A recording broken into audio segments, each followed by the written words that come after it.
turabanza turi kumwe n'abatumirwa mu buryo butandukanye, turabanza tuganire uko twumva gahunda iboneye, uko twumva ikiganiro, uko twumva umuryango uri mu iterambere rirambye uko umeze, hanyuma niturangiza nabo batwunganira uko bisanzwe. Yego, ni ikintu mu kanya gato gatambutse mugaruka kuri gahunda n'ubundi iganirwaho y'umuryango, aho hagenda habaho imbogamizi kuri bana b'umuryango.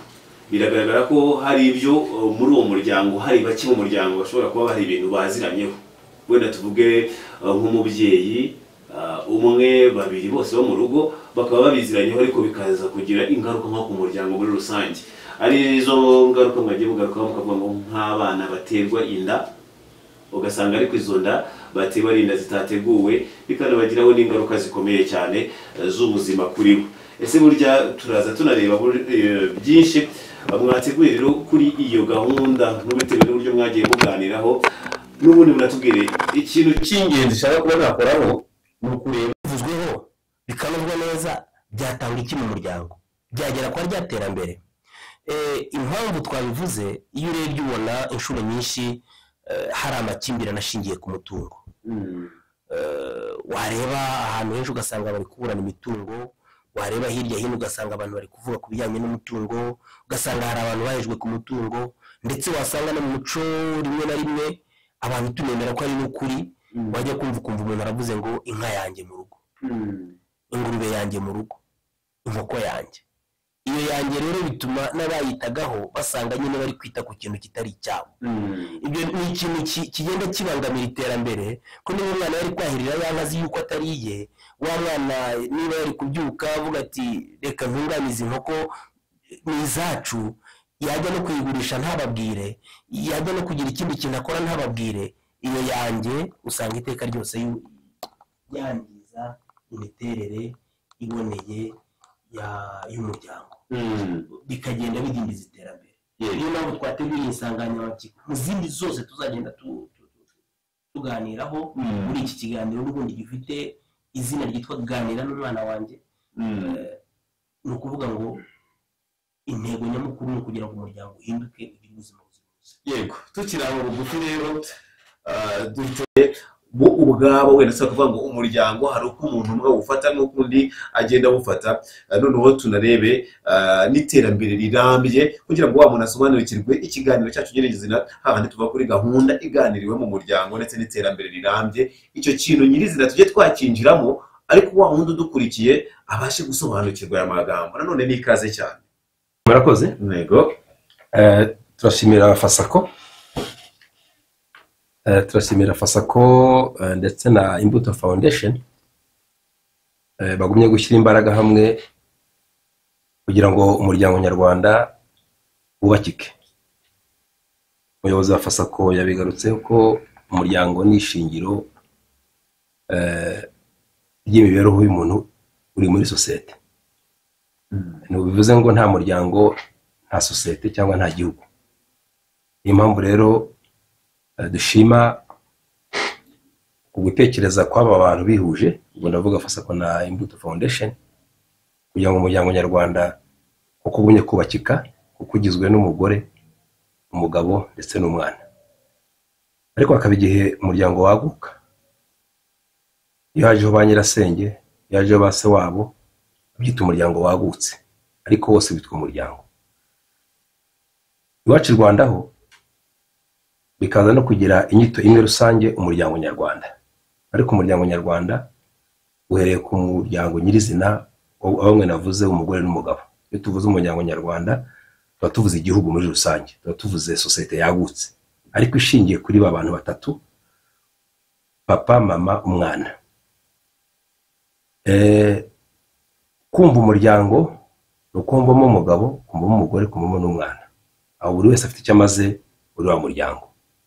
Ariyo mpamvu Fasako na Imbuto Foundation bavuze bati burya abo bantu batatu baganiriye bakagira imyumvire imwe, nta kibazo cyaba kikibaye muri sosiyete. Ibibazo byose biri muri sosiyete yacu bituruka muri wa muryango. Umuyobozi yabivuzeho ko kandi nibyo, wa muryango ufite bimwe mu yubangamije, harimo amakimbirane, harimo kutumvikana, harimo ndetse n'ibindi bitandukanye badahuriraho nk'imitungo nk'uko bivuze.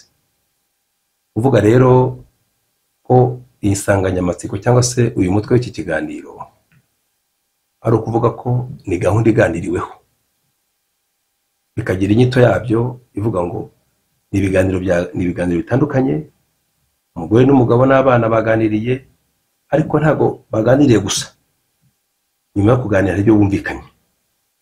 Ibyo bumvikanye rero ni amasezerano ahamye mu muryango. Iyo amasezerano amaze kuba abantu babimvikanyeho rero, igisigaye ni kwashyira mu bikorwa.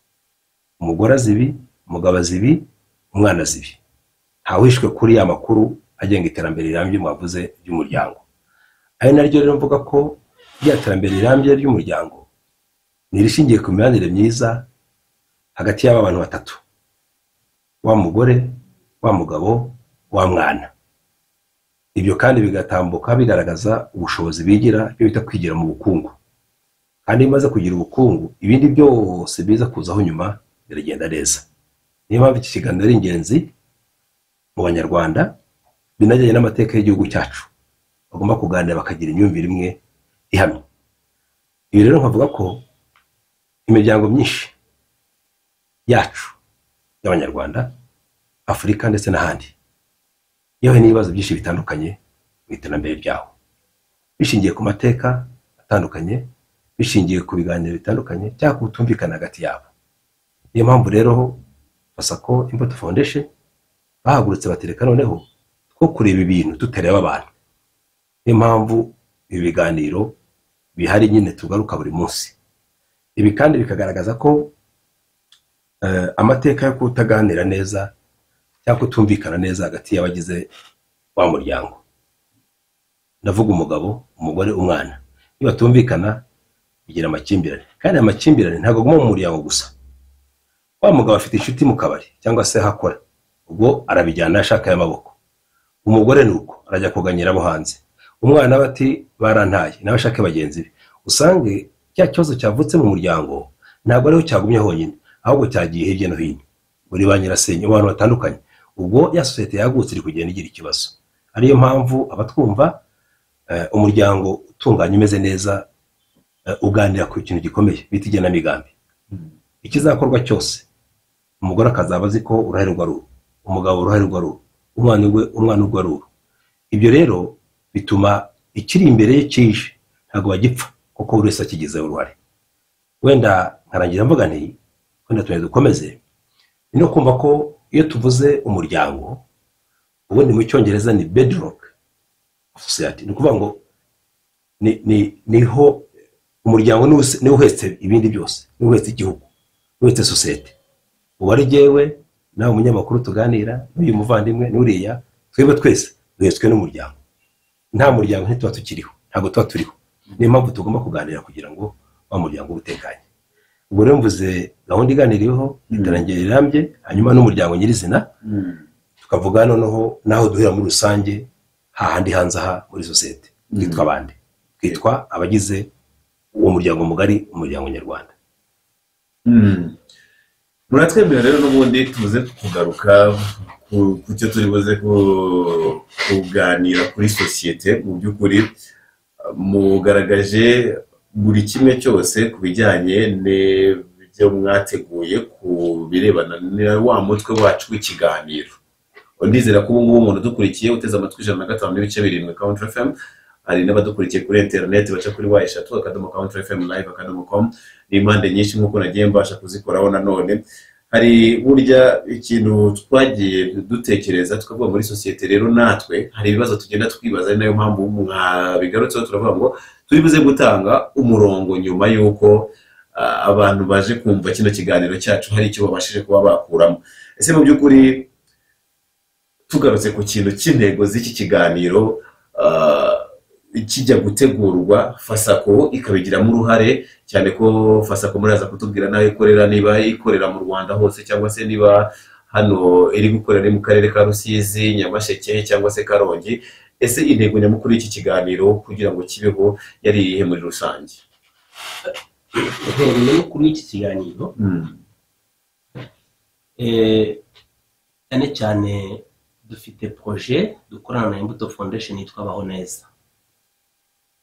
Baho Neza ni umushinga wa Imbuto Foundation, ariko iyo tuvuze kubaho neza uhita wumva abagize umuryango bose, nawe urimo, nanjye ndimo, n'undi muntu wari we wese.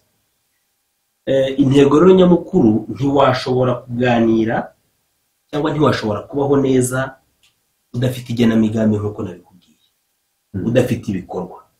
Ntiwashobora kubaho neza utazi ikibabaje uwo mubana. Ntiwashobora kubaho neza nawe ubwawe utashoboye guha amakuru abo mubana ikintu kikuri ku mutima. Ikiganiro cy'umuryango rero ni ishingiro ry'intangiriro ryo kubaho neza. Iyo wamaze kubwira umuntu imitekerereze yawe, ukamubwira icyo upanga gukora, ukamubwira gahunda ufite y'igihe kizaza, nawe akakunganira, murwanya ikibi mukimakaza icyiza. Iyo mwamaze kurwanya cya kibi, muba mwatangiye kujya mu nzira yo gutangira gutekereza kubaho neza. Nibwo mutangira gushyira abana mu mashuri, kuko muzi ko abana bamaze kwiga hari icyo bazabamarira. Nibwo mutangira guteganya, kuko muzi neza cyane yuko akabando k'iminsi gacibwa kare, kandi utera igiti azatema ashaje cyangwa azacana ashaje, agitera kiri mutoya. Ni ukuvuga ngo rero none ahangaha iki kiganiro intego nyamukuru ni ugukurura umuntu uwo ari we wese utangira kumenya ese uwo turi kumwe akeneye kubaho neza mu buhe buryo. Twahuza amakuru duti. Iyo uzi yuko hari ibintu abantu mubana bakunenga bakabikubwira nka cya kiganiro cy'umuryango, ntekereza ko tuzagaragaza no kuntu ikiganiro cy'umuryango gitegurwa mu kiganiro kizakurikira, se cyategurwa gute. Icyo gihe iyo bamaze kukubwira ibyo bakunenga uba ufite inzira yo kubireka. Iyo ubiretse uba watanze amahoro ku bandi, ariko nawe wayihaye. Umuntu iyo abuza abandi amahoro, mbere yuko yababuza aba yabanje kuyibuza mu mutima. Niyo mpamvu rero ikiganiro cy'umuryango ni ishingiro rya byose, ni ishingiro ryo kugira ngo umuntu ategure ahazaza hiwe kandi abungabunga umutekano w'ibihe byiwe bya buri munsi. Rero turagenda twibaza ibibazo bimwe na bimwe muri iki kiganiro, ariko turabona ko munagenda mufasha gushaka ibisubizo byacyo bya buri kibazo, ndetse turebere hamwe baba badukurikiye nabo bagende bandika ahantu, kubera ko umuryango ni mugari, iterambere ni ikintu kirekire, nabo ubwabo baraza kugira ibyo bagenda batubaza. Naza kwibaza nko ku ruhande rwanjye ikibazo cy'amatsiko mfite muri rusange, ese murebye muri rusange ni iyihe soko cyangwa se ni iyihe ntandaro usanga hari intandaro yo kuba hatabaho ibijyanye no kutumvikana hagati y'abagize umuryango kuri gahunda y'iterambere ry'umuryango? Ese musanga intandaro cyangwa se isoko y'icyo kintu ari iyihe muri rusange? Koze cyane. Ikibazo kirabaza kuki imiryango ishobora kubitumvikana. Intandaro umuzi no kubanza kureba uburyo umuryango wabayeho, kuko kujya mu muryango hatangiye kuvukamo ibibazo, ni ukureba ahubwo umuryango wabayeho ute. Niho umuntu abyumvira. Urazi ko habaho umusore akabaho n'umukobwa. Umusore arambagiza umukobwa, bakumvikana uko bazabana, ibyo bita fiançailles. Aha rero intandaro ya mbere abatwumva kandi n'abari muri fiançailles n'abagiye gutangira gushinga umuryango, no kubeshyana. Hari ibyo umukobwa cyangwa umusore baganiraho y'uburyo bazubaka umuryango, kandi muri kiriya gihe buri wese avuga ibintu byiza, avuga ikintu kibi kibaho, kugira ngo undi anamwumvikanishe kurushaho, amubwirana n'ibirenze ibyo yibwira ko yashobora, hajemo kwirarira. Noneho ubu bivuga ngo ni umuryango ugiye gushingira ku kitari ukuri. Ariko iyo babanye baziranye, imbaraga za buri wese ziziranywe, n'icyo zizakoreshwa kizwi, iyo bahuye bahuza za mbaraga zikabyara umusaruro. Ariko iyo bahuye ibyo basezeranye atari byo by'ukuri bafite, niyo bamara umwaka umwe, amezi abiri, wa muryango ugatangira gusenyuka.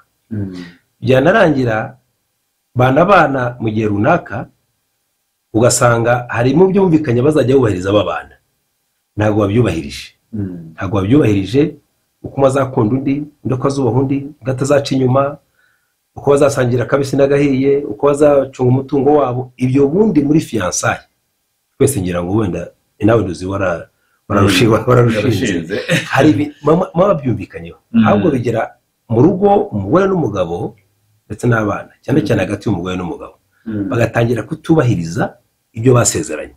Munavuze kubeshya kwica ibyo mwasezeranye, ibyo mwumvikanye. Iyo n'indi koze ya kabiri, kutubahiriza ibintu mwumvikanye mu gihe mwabanaga, cyangwa se mu gihe hari uko mwarabeshyanye, ko abantu barabeshyanye, n'ibyo bimenye cyangwa n'ibyumvikanyeho ntibabyubahiriza bageze muri wa muryango. Aha rero akaba ariyo mpamvu kutaganira, kutabwizanya ukuri hagati y'abagize umuryango biba intandaro y'amakimbirane yose. Niba umuntu yabonye amafaranga atese uhembwa ngahe, mpembwa 200,000, mu by'ukuri arahembwe 800. Umunsi mugenzi we azamenya ko ahembwa 800 kandi yambwiye 200, azamubaza ngo 600 yajyagahe, atangiye kuza mu rwikekwe. Ubwo navuze kubera ujye kuri kwabuze abantu bareza amasezerano, havukaho ibindi bintu bitari byiza. Aha rero navuga nti kutaganira mu muryango gutuma haba amakimbirane, kutagira igenamigambi, kandi igenamigambi riva mu biganiro. Iki kiganiro wahimbye ngo gahunda iganiriweho afite ishurirwa ryihariye. Abantu bataganire ntibakorana, abataganire ntibasangira, abataganire ntibumvana. Niyo mpamvu kuganira ni umuti mu biri byose. Kandi kuganira ubu nkurebye simvuga, nawe ukareba nanjye ukandeba simvuga, ntabwo wamenya icyo ndi kugusaba, ariko mvuze nti uramiki, urambwira cyane igihari dushaka kubyo tukibona kuko twavuze tukumvikana hagati yacu. Hanyuma igenamigambi iyo ribuze buri wese akora uko ashaka. Ubu nibaganiriye nta genamigambi yigize avuga kare bahuriyeho, n'umwe azakora uko ashaka. Umwe azana imyumbati, undi azana ibijumba, umwe azana ipantaro, undi azana icyo ashaka, ariko babyumvikanye baramya turagura iki cya mbere, icya kabiri, gutyo. Gatatu rero ni kutagira ubumwe. Iyo ibyo biribuze nta mikoranire hagati y'abagize umuryango iboneka. Ariko impamvu y'inyuma ni ukutabwizanya ukuri, hanyuma kubeshyana mu ntangiriro zo gushinga umuryango. Reka dushimire cyane rero nkaganira uduhaye igisubizo cyiza. Turi kumwe nanone na Emmanuel, nawe uri buze kuba yatubwira. Nigeze mubaza akantu gatoya ku bijyanye na Fasako, ndamubaza ese yaba ikorera he, ni mu karere ka Rusizi gusa cyangwa n'ahandi naho hari aho mwaguye imbago mu burengerazuba n'ahandi hatandukanye? Fasako umuryango watangiye kera, twakoze byinshi. Dufite ibiro byacu hano mu karere ka Rusizi. Umuryango wavukiye muri aka karere ka Rusizi na Nyamasheke. Dufite ibiro hano kuri Maison de Jeunes, niho dukorera, ari nako dukorana n'abantu batandukanye, ariko kandi tukaba dukorera insubire. Dufite icyangombwa cyo gukorera mu gihugu hose, nk'uko imiryango yose itegamiye kuri leta ikora. Ariko magingo aya ngaya ibikorwa turi gukora turi kubikorera mu karere ka Rusizi na Nyamasheke. Yabujije ko nejo ubundi dushobora kwimuka tugakorera n'ahandi, dukomeje no gukorera mu twa turere. Ariko muri iyi myaka turi kwita cyane ku karere ka Rusizi na Nyamasheke, aho dufite imishinga dukoranamo na Imbuto Foundation. Nakubwiye Baho Neza, nakubwiye umushinga Baho Neza wita ku buzima bwiza bwo mu mutwe, aho dukorera mu karere ka Nyamasheke mu mirenge ya Kirimbi, Karambi, Irangiro ndetse na Cyato. Aho ngaho tubafite icyo twita urubuga Baho Neza, abantu bagenda bahuriramo bakaganiriramo kugira ngo barengere ubuzima bwabo. Tukagira n'umushinga witwa Mountain Movers, wita cyane ku kurwanya ubwandu bushya bwo gatera sida, dukorera muri utwo turere. Yego, by'ukuri rero ndumva igisubizo nguhaye kirahagije. Umuryango nyarwanda ufite icyangombwa, ufite ubuzima gatozi, ukorera mu gihugu hose, ariko ntabwo twahakwira ijoro rimwe ubu turi mu karere ka Rusizi na Nyamasheke. Yego, reka n'ubundi dukomeze tuganira kuko kari agaciyemo kugira ngo abantu babashe kumenya nk'abantu baherereye hano mu mujyi wa Rusizi ndetse n'ahandi bamenye nk'ubu icyo kintu kijemo cyo kuvuga ngo umuryango Fasako wavukiye hano ukaba ubu ngubu uri gukorana n'Imbuto Foundation. Ni ikintu cyiza umuntu wari Rusizi ashobora kumva. Twagize n'amahirwe nanone yo kongera tugenda tubona abatumirwa bacu bagenda biyongeraho gakeya. N'ikaze nanone kuri Mahoro Haruna, nizere ko nawe muri uru rugo yamaze kuba yarugeramo. Yego, rero turakomeza tugenda tuganira turebe ubwo no kuvuga ko aho mwagiye musura hagiye hatandukanye, hari aho bimaze kuba byagera. Emmanuel anuze kuba yadufasha, hari abo mwamaze kuba mwabona mwagezeho. Mu by'ukuri mwasanze imiryango ihagaze ite ubu ngubu mu bijyanye n'iterambere ryayo? N'ibintu dushobora kugarukaho tukareba, kuko aho mwanyuze hari imbogamizi mwagiye muhura nazo, mugenda mubona uko imiryango n'ubundi ihagaze ku rutonde. Ubu ngubu mushobora kuvuga ati mu karere ka Rusizi imiryango yaho ihagaze gutya mu iterambere, imiryango yo mu karere ka Nyamasheke aho mubasha gukorera umunsi ku munsi ihagaze gutya. Mubona ishusho ihari muri iyo miryango ari iyihe? Urakoze cyane. Mu by'ukuri imiryango twahuye nayo ntabwo ndi buze kuvuga ko ari ubushakashatsi nakoze, kuko tigize tuvuga ngo dugiye gufata iyi target tugere ku percentage tugeraho. Ariko mu miryango twagendaga duhura nayo imyinshi yabaga ari imiryango ifite ibibazo.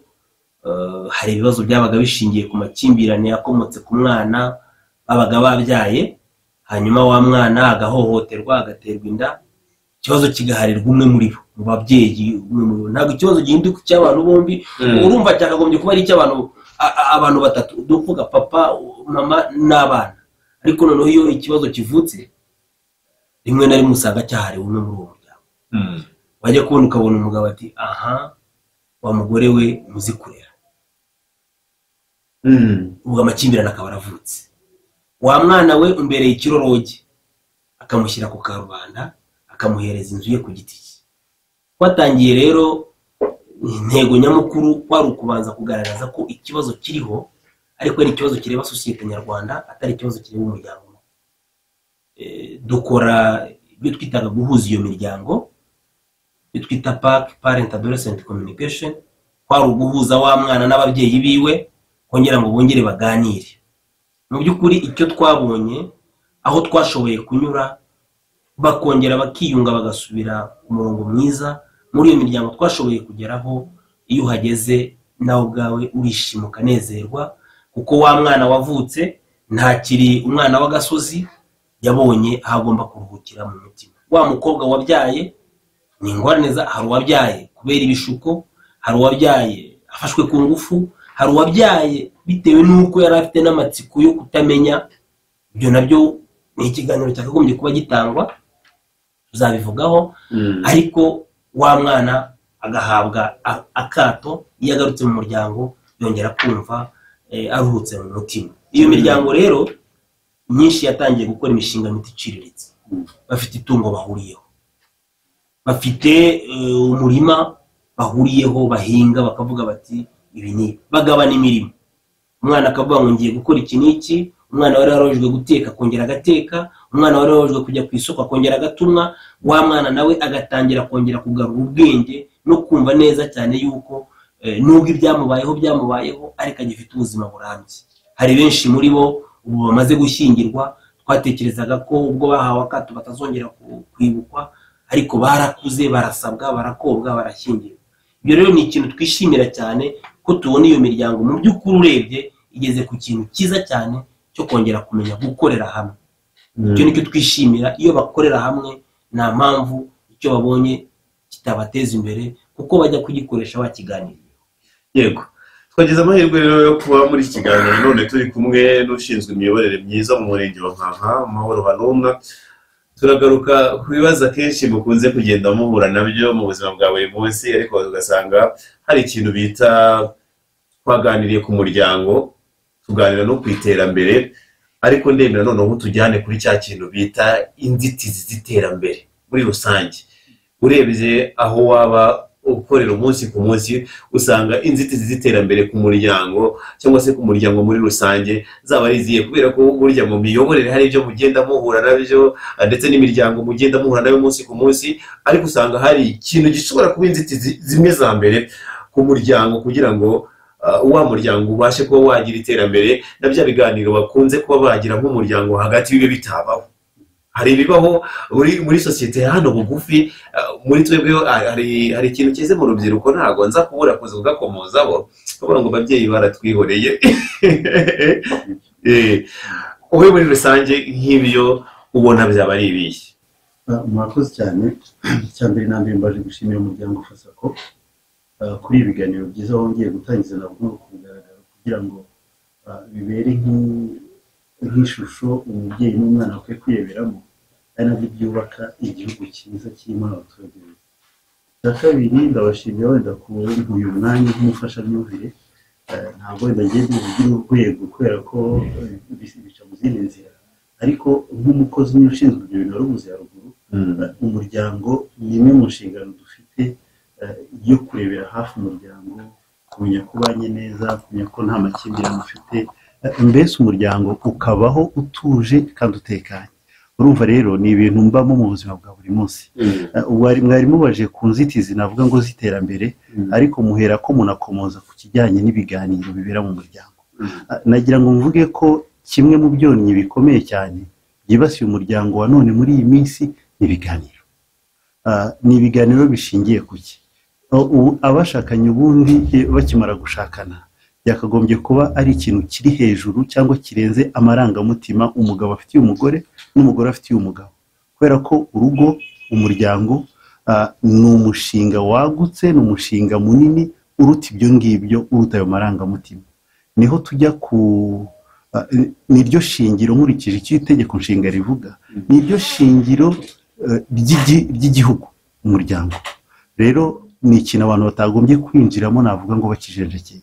Ibiganiro byabuze hagati y'umugore n'umugabo, hari icyo nakwita bridge mu kinyarwanda, wenda mwarimu wanjye ikiraro kiba gicitse hagati y'abo bantu babiri. Rero kimwe mu bintu bigoye, ibyonnyi bigoye umuryango wa none ni ibiganiro. Noneho hari n'ibiganiro navuga ngo biri partiel, biciye hejuru.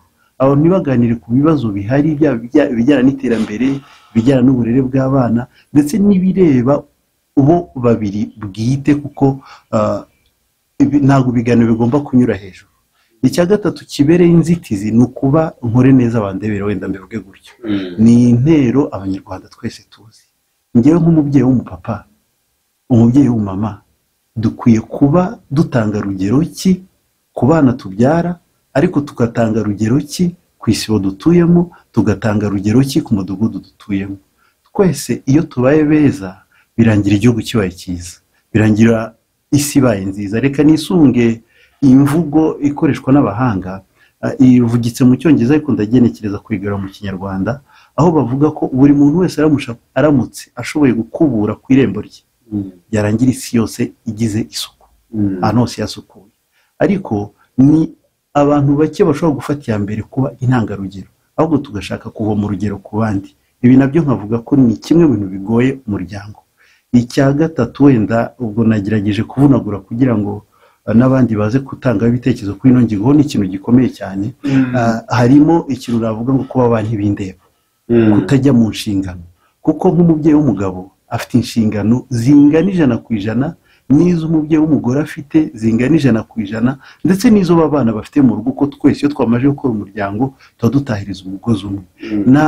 Hari ibintu wenda tuvuga ngo iyo tuze concept y'uburinganire yumvikana nabi cyane cyane cyane, aho wenda bamwe bavuga ngo ni concept igamije kugira bamwizamura abandi ikabamanura. Oya, ni concept yo kugira ngo njyewe ndebe ikitari ku murongo ngisubize mu murongo, ndetse ndebe naho mugenzi wanjye yagize intege nke ngo musananire cyangwa mushyigikire, ariko n'ubundi tugamije guteza imbere wa muryango. Ibyo bikazaramo n'ababana hari ukuntu tubaheza mu gutanga ibitekerezo cyangwa se mu kwisanzura. Umwana nawe buriya afite uruhare ruhambaye cyane mu gutuma umuryango ubasha gutera imbere, kuko iyo twubakiye kumutekerereza gusa kandi nawe afite uko yumva ibintu wenda ku bakiri bato ushobora kugorora ukabishyira mu murongo biba bisaba yuko umuha umwanya ukamutega amatwi. Ndifite amahirwe ko ndi kumwe na mwarimu wanjye arihangara mwite gutyo. Iyo wamuteze amatwi ukabasha kumva nawe icyo atekereza no kumva ibintu bituma wa muryango ugira iterambere ariko abantu bose bahuriyeho kandi biteguye no kurisigasira. Wenda ntarabyibagirwa nagira ngo mvuge ngo n'umwanya abashakanye baha umuryango ubwawo nacyo ni ikindi kintu gishobora guca icyuho.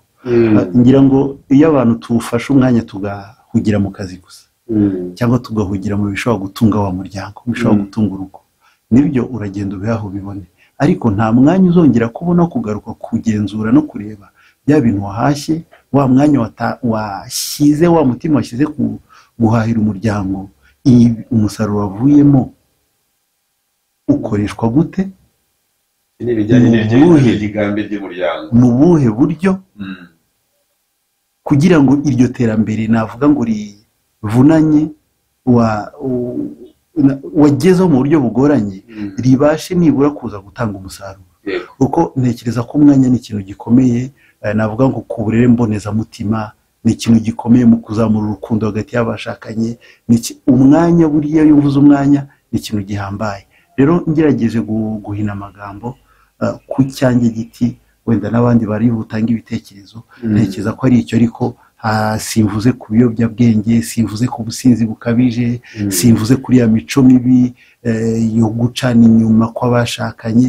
Bene ibyo byose iyo biteranyije bishobora kubyara inzitizi zishobora gutuma umuryango utera imbere, ko umuryango udashyize hamwe biragoranye cyane ko watera imbere. Murakoze cyane. Reka tugushimire cyane Mahoro Harun, ndetse turacyari kumwe n'uwo wagiye uhamagara mwarimu. Akenshi rero iyo umuntu ahamagaye mwarimu haba hari ikindi kintu amubonamo, twavuga ngo ni kuri rwa rwego rwo hejuru mu nyunganizi ashobora kuba yamuha.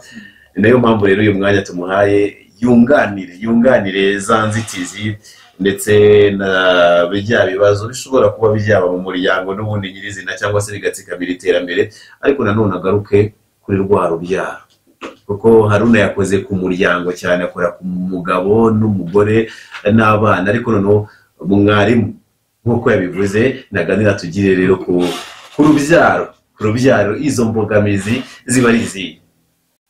Pasakona Imbuto Foundation ifite gahunda n'umuryango nyarwanda, ubundi ifite mu izo mazi intego harimo ibintu nka bine.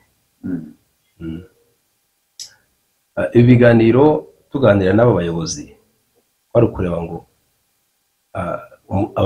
abo mu muryango baganire, utoza abantu kuganira kuko harimo ibibazo bitandukanye. Umuyobozi wafasa ko yabivuze. Icya kabiri, kugira ngo bagire imyumvire imwe ku igenamigambi, kuko burya abantu bashaka imitungo, kandi iyo baripfuye ubona na rwa rubyaro turi kuvuga rugira ibibazo. Intego ya gatatu ni ugufasha urubyiruko rudukurikiye gusobanukirwa uruhare rwabo mu iterambere ry'imiryango, ubwo nzanye babana mwari muvuze mu kanya. Hanyuma iya kane ni ugushishikariza abatwumva natwe kandi tudasigaye gukorera hamwe no guhana imibereho myiza ihuriweho. Umukuru w'igihugu cyacu aravuga ati kubaka u Rwanda twifuza. Kubaka u Rwanda twifuza nuko twubaka umuryango twifuza. Noneho inzitizi rero abana bahura nazo, ubundi mu magambo make nuko ubumenyi ngiro, ubumenyi bw'ibanze, indangagaciro z'ibanze, za kirazira z'ibanze umwana zivana mu muryango. Naho umwana uwo ari we wese, nanjye nawe twese n'abatwumva, noneho iyo twagize umuryango utumvikana, za ndangagaciro ntazo. Niba umubyeyi ataha nijoro akarwana bakarwana, ubwo n'abana bazagira ngo umugore n'umugabo bararwana. Niba badasangira bazagira ngo abana ntibasangira. Niba batongana bazagira ngo kubana mu nzu no gutongana, kuko ababyeyi n'abarezi ni urumuri, ni urugero rw'abato. Iyo rero ababyeyi cyangwa se abarera abandi batagize urugero rwiza, n'aba bandi bato bazakora bya bindi abandi batojwe. Niyo mpamvu buriya ngo umwana apfa mu iterura, bigeze bivuga kare asobanura inzitizi rero ziriho uyu munsi zihari kandi nabo bana twese abantu bagira ibibazo icya mbere ni ukutaganira umuco wo kutaganira mu buryo buhamye ku iterambere ryabo yaba abana cyangwa se umugabo.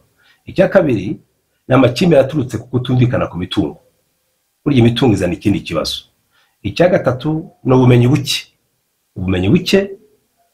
bujyanye no kwigenamigambi bagombye ko baganira. Ariyo mpamvu mu biganiro bateganya Fasakona Imbuto Foundation, ese iyo muganira ku kigize bivuga kare, ese no muganisha ku myanzuro ifatika, ariyo myanzuro y'igenamigambi.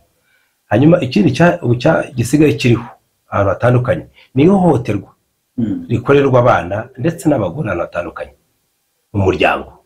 Basanga abana barahohoterwa, abagore barahohoterwa. Umugore niba yahohotewe kandi ari we mama wa sosiyete, nayo sosiyete izagira ibibazo. Uriya umugore atandukanye n'umugabo mu migirire, cyakora yuzanye n'umugabo we. Niba ari umugore yahohotewe, nta mutuzo afite, ntanezerewe, niba adafite umunezero ntazanezeza abana, ntazanezeza abaturanyi. Aho rero murumva noneho babana aho baburiye indangagaciro z'ibanze, kuko akazi bahaye nawe ntazo afite cyangwa se yazivukijwe. Niyo mpamvu rero muravuze buti twagana he?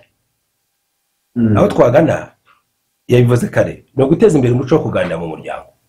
Kandi umwana ntabura ijambo, bavuga ngo ni umwana, icyazi nuko afite icyo ashobora kuvuga kifitiye akamaro. Ikindi ubu Fasakona Imbuto Foundation ubu turi kuri radio, ariko mwumvishe n'ingendo bari gukora.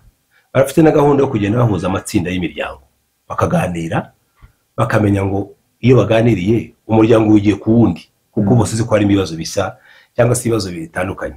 Hanyuma gufasha urubyiruko kugira inzozi zo nziza z'iterambere, kandi kugira ngo agire inzozi z'iterambere uko agira indangagaciro nziza yavanye muri ababyeyi, yavanye muri umuryango utunganye.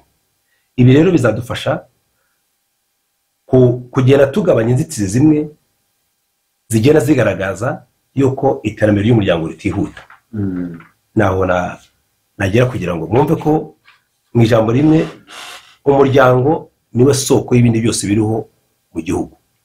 Yego, mbere rero n'ubundi yo kugira ngo tundabona twese ku isaha y'isa 12:45 kugira ngo tuze gukubita tubangura n'igihe tugikoreshe neza n'abantu baze kutubaza ibibazo bitandukanye. Hari ikintu twagiye tugarukaho si ubwa mbere n'ubundi mugize iyi gahunda yo kuganiriza abantu ku bijyanye n'iyi gahunda turimo nonaha yo kugira ngo umuryango umenye uburyo ushobora kuba waganira ubwawo, ndetse hakaba harimo na cya kintu cyo gukemura ibibazo. Ese mu bijyanye n'ubushakashatsi mwamaze kuba mwakora, tubyita ubushakashatsi haba mu turere twa Nyamasheke ndetse na Rusizi muri rusange, musanga hari ingaruka bishobora kuba byarageze kwa kutaganira ku muryango, ku bana b'abakobwa cyangwa se abana b'abahungu, mu bijyanye no kutaganira kuri cya kindi twavuga ku bijyanye n'umutungo muri rusange. Hakaba hari ingaruka zabayeho ku bana b'abasore ndetse n'abakobwa. Icyo kintu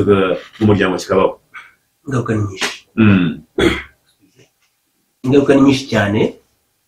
Iya mbere, tumaze igihe kitari gitoya kwita ku bana b'abakobwa. Ubu tumaze kugera muri Rusizi mu bana aho twatangiye ibiganiro byo kugenda tubura n'imiryango. Tumaze kuganira n'abana b'abakobwa hafi 500 barenga batewe inda bakiri batoya.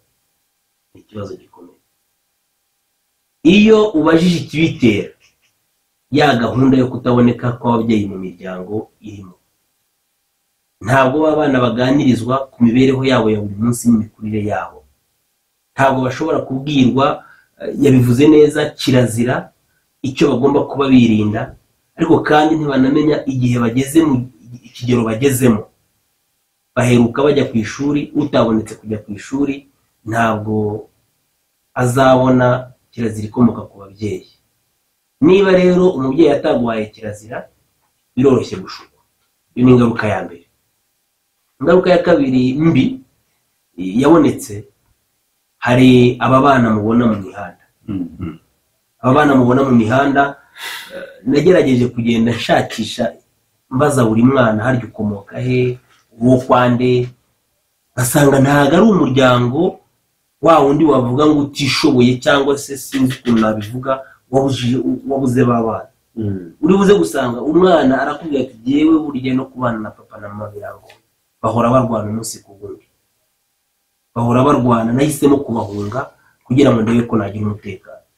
Icya gatatu kinagoye, hari ibi byitwa drop out bijya mu mashuri, yego, bigenda bizamuka umunsi ku wundi. Uko umuryango utumvikana, udahuza, umwana arabyuka mu gitondo akajya ku ishuri ntazi n'amazi yo mu kanwa uko yakameze, nta kintu yabonye, hari ubukene bwate, abo nuko ababyeyi batumvikanye kwa rya genamigambi, bamenye ngo umwana mu gitondo harya twamuha iki, ese afite imyenda imeshe, ese afite ikayi y'ishuri, ese afite ikaramu. Ibyo byose bikagenda n'ingaruka zikomeye. Ariko noneho igisumba byose, uzabona ba bantu ngo bakoroperaho mu kabari. Inshuro nyinshi iyo ukurikiranye aravuga ngo sindataha njyahe, nanjye ndahohoterwa iwanjye mu rugo. Iyo tubajije ubwira ariko uhohoterwa ute, bigenze gute? Yataye urugo. Guta urugo ni ingaruka ikomeye cyane yo kutumvikana kw'abantu bari mu muryango. N'urubyiruko ngira ngo urarubona, ukibaza ahejo harwo uko hateye, nabyo bikagucanga. Izo ngaruka zirahari, ni nyinshi. Niyo mpamvu si ubushakashatsi mbona nafashe imibare iyi n'iyi ngo ngende mbona nayo, ariko amaso ubwayo yakoze ubushakashatsi bwayo bwihariye buragaragara. wenda hari ikindi nagira ngo nunganireho Emmanuel, nanjye muranyihangana ntabwo imibare nyifitiye exact, ariko ibi bintu byo kutaganira mu muryango bifite ingaruka nyinshi cyane byagiye bitera. kugira ngo wenda niba bakurikiye amakuru umwaka watambutse, hari divorce zazamutse ku rwego rwo hejuru. Iyi mibare yaratumbagiye ugereranyije n'iyari yagaragaye mu myaka 2020, ariko ufashe 2021, 2023 usanga divorce zirimo zishobora kuba zingana n'izo muri 2010-2020. bivuze ikirere. Izi zose ni za ngaruka zituruka ko abantu bataganiriye, baganiye ku bibazo bafite, baganiye ku bibateranya. Ibyo bibateranya byazo bikunze bagomba kuba bafite n'ibisubizo. Iyo ni ingaruka mbi cyane, kuko buriya divorce yije igomba no igira ingaruka ku bana bakomoka muri uwo muryango, ariko ikanaguka cyane, ikagira ingaruka hagati y'imiryango yashyingiranye, hagati y'inshuti. Wenda Landry ishaka kuvuga ibyo tuziranye by'umwihariko, ariko ikibazo ushobora kugirana n'uwo wanjye nawe gishobora kugiraho ingaruka, ugasanga community irangiritse. Hari ikindi yarakomojeho navuga ngo cy'ubuzerere cyangwa se abantu mu mihanda. Ubu ngubu uramutse ukoze wenda ubushakashatsi buto cyane nk'uko yabivuze bw'ijisho, ugasimbukira hariya hepfo kuri apedika dusigaye twita mu kigo cy'inzererezi, uhasanga abana benshi iyo ugiye gusesengura ibibazo bafite, usanga bishingiye ko hari ikibazo, hari icyuho cy'imiryango cyangwa se cy'ababyeyi batagira ibiganiro byimbitse.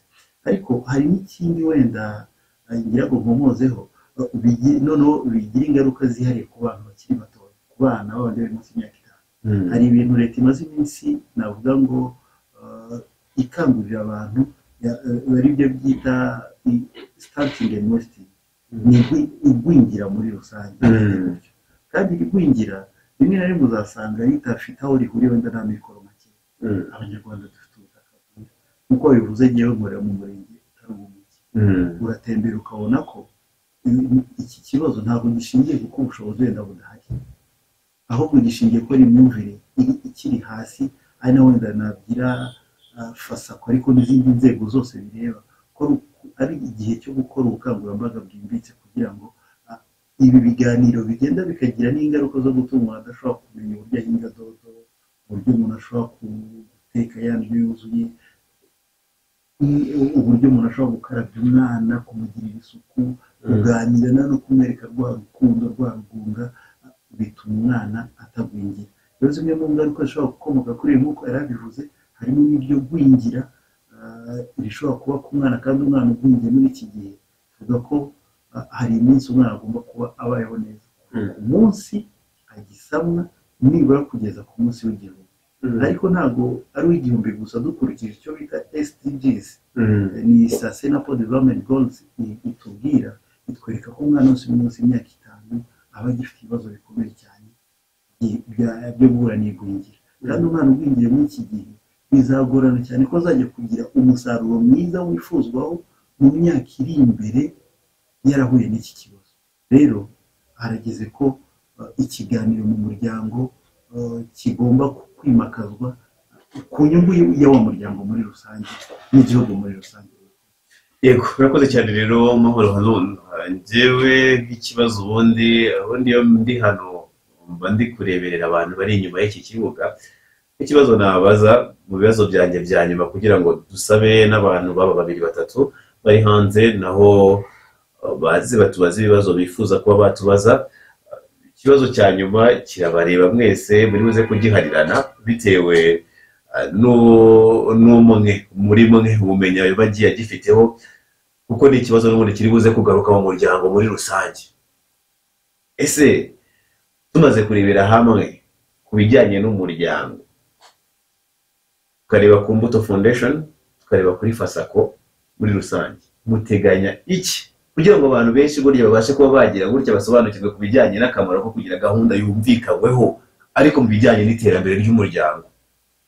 Ni iki muteganya umubare munini w'abantu bashe kugira iyo gahunda yumvikanyweho bo ubwabo bumvikanye ariko mu iterambere ry'umuryango kuri iyo miryango muri rusange? Bamugani w'Amahoro Haruna, mwigisha murateganya iki? Murakoze cyane. Muri ubu buryo bw'ibiganiro cyangwa se iyo gahunda yo kugira ngo umuryango nyarwanda ugere ku iterambere rirambye kandi riwuvuyemo ubwawo, ni iki giteganywa? Hari gahunda zikomatanyije. Gahunda ya mbere ubu niyi turimo, iyo kugira ngo abantu bumve uruhare bafite mu iterambere ryabo batarishingiye ku bandi. Mwandi magambo, guhindura imyumvire. Umugabo ahindura imyumvire, umugore ahindura imyumvire, umusore ahindure imyumvire. Kandi ntibibe mu miryango gusa y'abashakanye, oya, kubera ko ubu abashakanye hari byinshi byo gukorwa, ahubwo turashyira imbaraga mu rubyiruko kuko nibwo rugiye gushinga imiryango yindi igenda yunganira iyi ngiyi. Umukobwa yumva uburenganzira bwe mu kubaka urugo n'inshingano ze, n'umuhungu yumve inshingano ze, cyangwa umusore, kugira ngo mu guhura kwa bombi umuco wo kuganira uzabe warashinze imizi kandi ko ntagize yigize. Umugabo afite icyo afasha umugore, umugore agafite icyo afasha umugabo. Ubwo ni icya kabiri. Icya gatatu, ntabwo ari kuganira by'amagambo gusa, ni ugutoza abantu gukora, kuko twabonye ko ubushobozi mu muryango nabwo bushobora kugira ingaruka mu gutuma abantu batumvikana. Abasangira ubutabisa ngo abasangira ubusa bita n'ibisambo.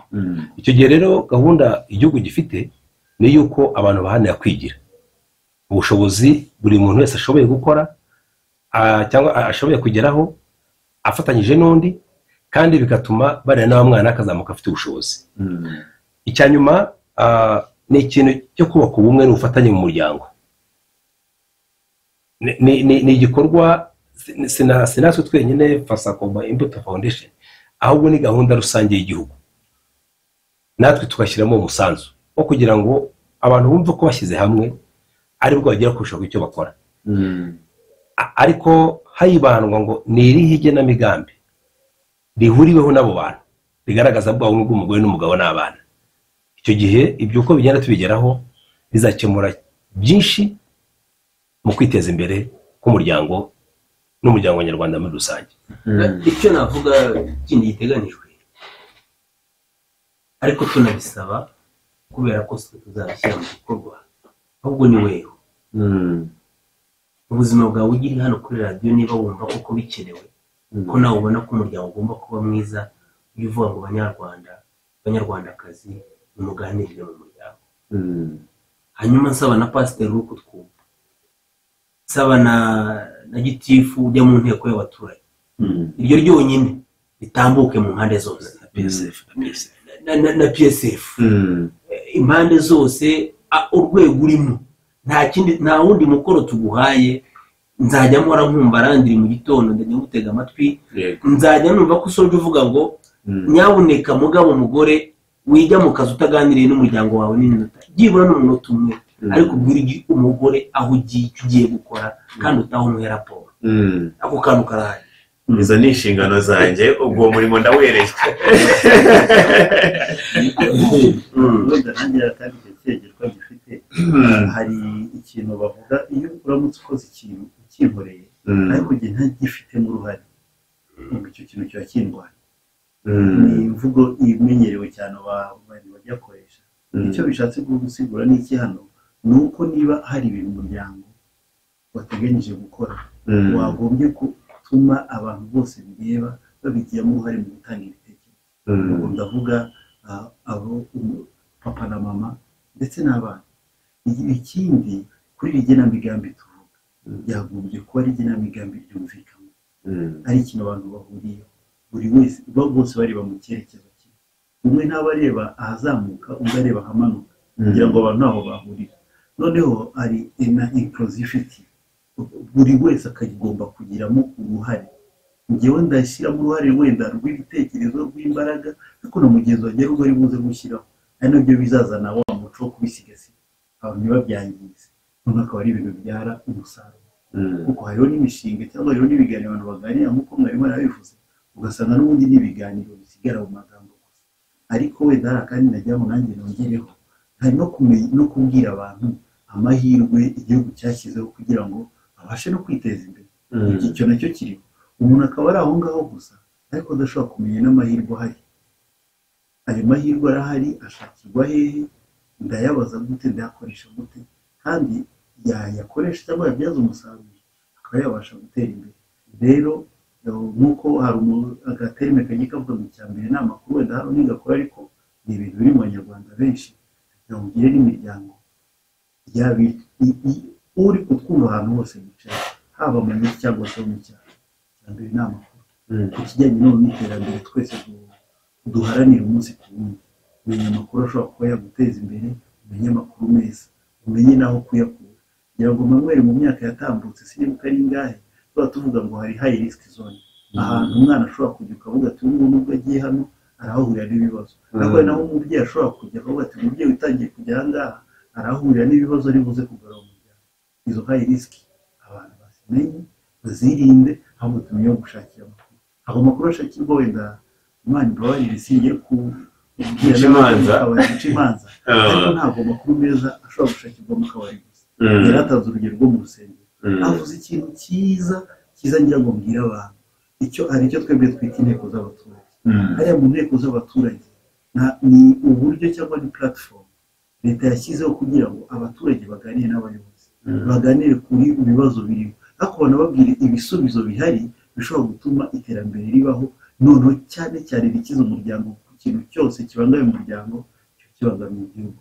rero wenda mbonereho, nzi ko FASACO ifite mu nshingano gukora ibikorwa by'uburere mboneragihugu. abantu n'ibibazo dufite n'ibyo muvuga byakemuka cyane tujye twibitabira zino nteko z'abaturage. ziba ku wa kabiri wa buri cyumweru mu midugudu yose y'igihugu, ubwo by'umwihariko ba Rusizi na Nyamasheke bimenye ko guhera saa 8 izo nteko ziba zabaye. nushaka kumenya uko VIP ikora uzakura, nushaka kumenya uko mutuelle de santé ishyurwa uzabimenya, nushaka no kumenya ko uri nibura umwana w'umukobwa cyangwa uri umubyeyi ufite abana ubyiruye, ibijyana n'ubuzima bwabo bw'imyororokere uzabimenya. mbese amakuru yose ashobora kuba yagira umunyarwanda akamaro aze mu nteko y'abaturage, aze mu mugoroba w'umuryango, iyo platform ngira ngo twaze tuyiganira ku munsi w'ejo.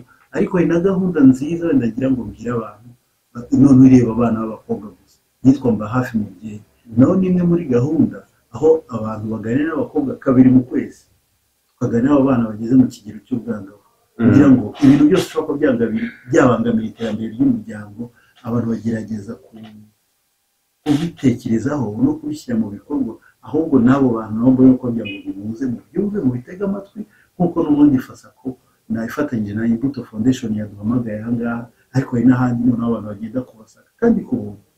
murakoze cyane. yego, twagiye tugaruka kuri byinshi ku bijyanye n'iyi nsanganyamatsiko yacu y'uyu munsi, kuko dufite nyinshi tuzatuganiraho. ya gahunda rero iganiriweho mu muryango ndetse n'iterambere rirambye ry'umuryango. munyemerere dufate iminota itarenze 8. Iyo minota 8 nta kibazo cyayo, tuyifate twumve ko hari umwe mu Banyarwanda afite ikibazo batubaza, abari nayo dusorezamo ikiganiro cyacu cy'uyu munsi, kugira ngo n'ibindi biganiro biri aha ngaha bize kuba byakomerezaho. Ndabaha nimero zacu ni 0782442125. Rero dukoresha igihe cyacu vuba. Abafite ikibazo aha ngaha ashobora guhita ahamagara kuri 105.7, twebwe turamwakira vuba. Naza kuri telefone turamwakira mu gihe twihaye, nitunamubura turaza kwihangana. Bash. Muri tayari kwakira telefone? Ndabona rero mu gihe twihaye hari abatangiye kugera aha ngaha kuri telefone 105.7. Hello Country FM. Allo? Allo? Agiye yihuta cyane, ariko turabategereza rwose twihuse, iminota dufite ni mike cyane kugira ngo nayo tuyikoreshe. Ndongera mbibutse telefone zacu ni 0782 ubwo no 88442125, ukaduhamagara ukatubwira muri byinshi twaganiriyeho muri gahunda y'iganiro y'umuryango, iterambere rirambye ry'uwo muryango. Twagiye tugaruka ku rubyiruko, tukareba imbogamizi rugenda rugira zigiye zitandukanye kuri ba bantu batabasha kuganira neza hagati y'umugore n'umugabo. Ugasanga abana bato bayeho cya kibazo cyo guterwa inda zitunguranye cyangwa se zanda zije mu buryo butateganyijwe, niko ababyeyi tubyita. Akabaho ibindi bibazo bigiye bitandukanye byo gusanga amakimbirane avuka mu muryango. Benshi twagiye tubiganiraho ku bibazo twari dufite, aho twagize amahirwe kuba turi kumwe na Ntaganira. Reka none rero twongere tugaruke aha ngaha tugeze ku isaha y'7 kugira ngo twinjire muri wa mwanya. Emmanuel rero uradufasha gufata umwanzuro w'uyu munsi na mwalimu, tubundi dusezere ku Banyarwanda nabo bagiye mu zindi gahunda zabo bari baduteza amatwi, ndetse tunashimira n'abandi bagiye bagira uruhare, abaciye mu gikari bagenda batwandikira ubutumwa bugufi. Turabashimira n'abantu b'inyangamugayo, umwanya n'uwanyu. Murakoze cyane. Nkuko bisanzwe turashimira cyane Imbuto Foundation nk'umuryango Fasako. Ubona Imbuto Foundation yarakoze icyari gikwiye gukorwa mu Banyarwanda. Ni umuryango w'indashyikirwa, ni umuryango dushima cyane ku bikorwa byiza ukomeje gukorera hagati muri twebwe Abanyarwanda, by'umwihariko muri aka karere kacu ka Rusizi na Nyamasheke. Ikindi ndasaba abatwumva aho baherereye yuko utaganiriye na se atamenya icyo se kuyasiza. Niba utaganira n'umuryango wawe, menya ko nta makuru uri gusiga ku isi, nta terambere uri gusiga ku isi, wakagoye guhindukira ukaganira n'umuryango. Ndabwira rero abandi baduteze amatwi yuko iki kiganiro n'ubundi bazagisanga kuri channel ya Fasako yitwa Baho Neza, kandi tubasaba ko bazashyiraho comment cyangwa se bakagaragaza uko babyumva, ariko noneho bakanaduha n'izindi nsanganyamatsiko bumva twaganiraho bifuza, tukabatumirira inararibonye, tukabatumirira abasheshe akanguhe bakabaganiriza. By'umwihariko bitegure mu kiganiro gitaha. Ndumva nifuza kuzagarura aba bantu bakababaza ibibazo byose n'iki kiganiro cyategurwa mu muryango. By'umwihariko bakategura ibibazo tuzaganira iminota nk'itanu gusa, ubundi hasigaye abantu batubaze, babaze ibibazo bifuza bazaba bateguye. Uyu munsi twaganiriye cyane, umwanya wo kubaza ibibazo wabaye mukeya, hanyuma bazabibaze. Haruna azaba hari, mwarimu Josué azaba hari, nanjye nzaba mpari, ubundi noneho turebe ukuntu twasubiza ibyo bibazo tununganirwa nabo. Murakoze cyane. Yego, reka nanjye mbonereho kubashimira, mbifurize kandi no kugira umugoroba mwiza no kugira akazi keza. Twongere duhure rero ku wa mbere wa kino cyumweru w'icyumweru gitaha, tuganira nanone ku bijyanye n'iterambere ry'umuryango, ese uburyo umuryango ngomba kongera ukaganira n'izindi nsanganyamatsiko zo mu muryango hagati bashobora kuba baduha tujya tubaganiriza. Reka mbashimire rero, mbifurize kugira ibihe byiza mu horoni. Murakoze cyane. Murakoze. Yego. Turabashimiye.